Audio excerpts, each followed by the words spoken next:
¿A dónde fue Jesús durante los 3 días entre su muerte y su resurrección? Los 4 evangelios de Mateo, Marcos, Lucas y Juan informan que Jesús fue crucificado durante aproximadamente 6 horas antes de morir. En su momento final, pronunció las palabras inmortales. Consumado es, como está registrado en el libro de Juan. Su espíritu partió, pero su cuerpo permaneció en la cruz solo por un corto tiempo, hasta que José de Arimatea, con la ayuda de Nicodemo, uno de sus seguidores más cercanos, lo bajó con cuidado y lo envolvió para enterrarlo de acuerdo con la tradición judía. 3 días después, su cuerpo y su espíritu se reunieron, y Jesús resucitó gloriosamente de entre los muertos. Se mostró a sus discípulos, comenzando por María Magdalena, quien fue la primera en verlo, y luego se apareció a muchos más antes de ascender al cielo en poder y gloria.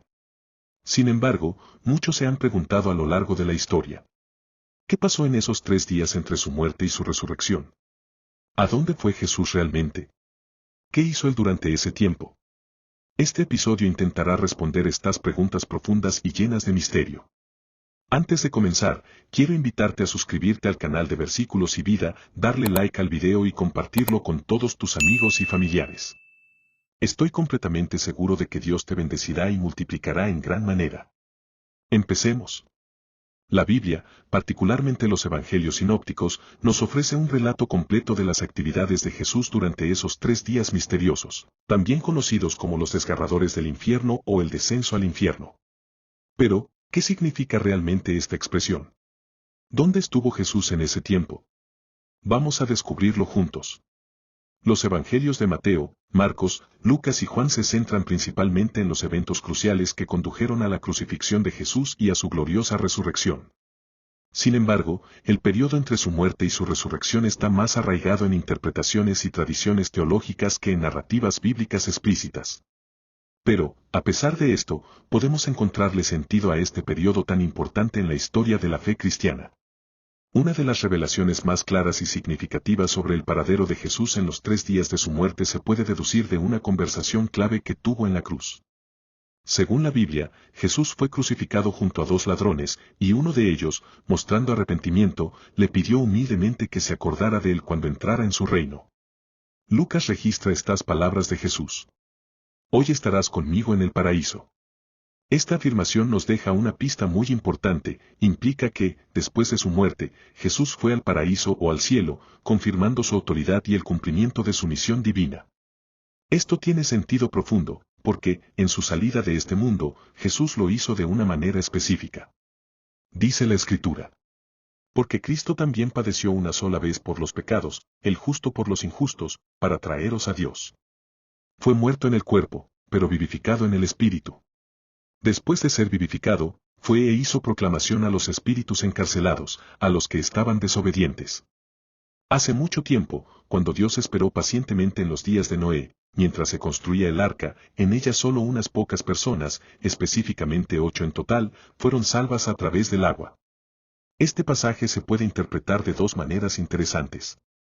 Primero, se podría interpretar en el sentido de que Jesús, en algún momento entre su muerte y resurrección, descendió al infierno o al Hades e hizo un anuncio especial de algún tipo a los espíritus que estaban aprisionados allí. Desde esta perspectiva, estos espíritus a los que se dirigió Jesús podrían ser demoníacos, humanos o incluso ángeles errantes. Es muy probable que los espíritus mencionados en el pasaje sean ángeles caídos, es decir, los ángeles que fueron encarcelados por violar la ley de Dios, junto con Lucifer, quien los engañó y los volvió contra su Creador. Todo esto nos muestra que los 3 días en los que Jesús estuvo en el mundo espiritual no fueron en vano, sino que formaron parte de un propósito divino que iba más allá de lo que podemos imaginar. La referencia al gran diluvio en los tiempos de Noé indica que la violación de la ley divina ocurrió antes del tiempo de Noé, en un periodo crucial de la historia bíblica. Aunque el pasaje no nos da detalles precisos sobre lo que Jesús les dijo exactamente a los espíritus prisioneros, parece muy poco probable que fuera un mensaje de redención o salvación, ya que los ángeles no pueden ser salvos, según lo que dice Hebreos 2:16. Es mucho más probable que Jesús proclamara con autoridad y declarara su total victoria sobre Satanás y sus huestes malignas. Desde esta perspectiva, Jesús descendió al infierno con un propósito claro: anunciar su triunfo absoluto y declarar su victoria definitiva sobre la muerte, sobre el pecado y sobre el poder de Satanás. Otro pasaje bíblico clave que nos habla sobre el paradero y las actividades de Jesús en los 3 días entre su muerte y su gloriosa resurrección se encuentra en Efesios 4, 8-10. Por eso dice, cuando ascendió a lo alto, tomó muchos cautivos y dio regalos a su pueblo. ¿Qué significa ascendió, sino que también descendió a las regiones inferiores de la tierra? Quien descendió es el mismo que ascendió más alto que todos los cielos, para llenar todo el universo. Como escribió el apóstol Pablo, haciendo referencia al Salmo, cuando Jesús ascendió a lo alto, la frase tomó muchos cautivos se interpreta en el sentido de que Jesús, después de asegurar la salvación en la cruz, reunió a todos los redimidos que estaban en el paraíso y los llevó a su morada eterna en el cielo. Estos redimidos eran personas de gran fe, hombres de Dios como Abraham, David, Josué, Daniel, Lázaro y muchos otros que, a lo largo de la historia, habían sido justificados por la fe. Jesús los guió con amor y autoridad desde el Hades, la antigua morada de los muertos, hacia una nueva realidad espiritual, un destino eterno en la presencia de Dios. Otra forma de interpretar Efesios 4 es que, en los 3 días entre su muerte y su resurrección gloriosa, Jesús derrotó de manera definitiva y enjauló a nuestros enemigos espirituales, es decir, derrotó a la muerte misma y rompió la maldición del pecado. Después de cumplir su obra redentora, ascendió a lo alto, lo que significa que regresó victorioso al cielo, mostrando su soberanía y poder absoluto como Dios. Esta perspectiva también se fundamenta en Mateo 12:40, que nos dice lo siguiente. Así como Jonás estuvo 3 días y 3 noches en el vientre de un pez enorme, así estará el Hijo del Hombre 3 días y 3 noches en el corazón de la tierra. Finalmente, es muy importante señalar que los detalles exactos de lo que sucedió durante esos 3 días misteriosos no están descritos explícitamente en la Biblia, y varias tradiciones cristianas han desarrollado diferentes perspectivas sobre este profundo acontecimiento.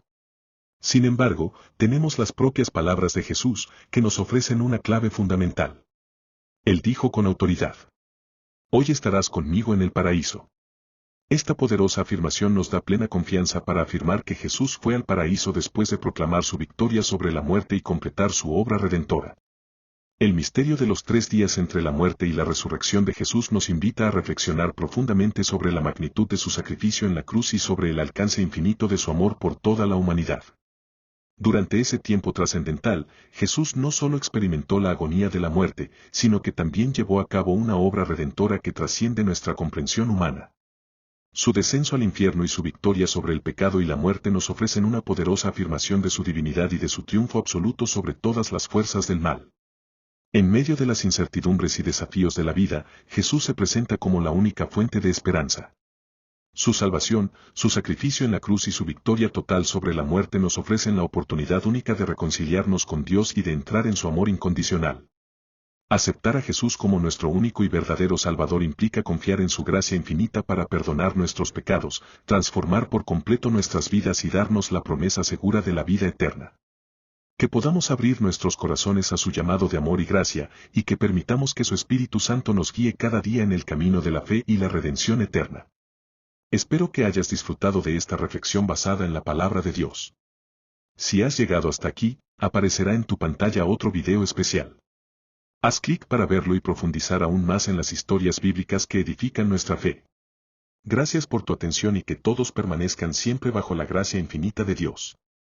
Nos vemos en el próximo video.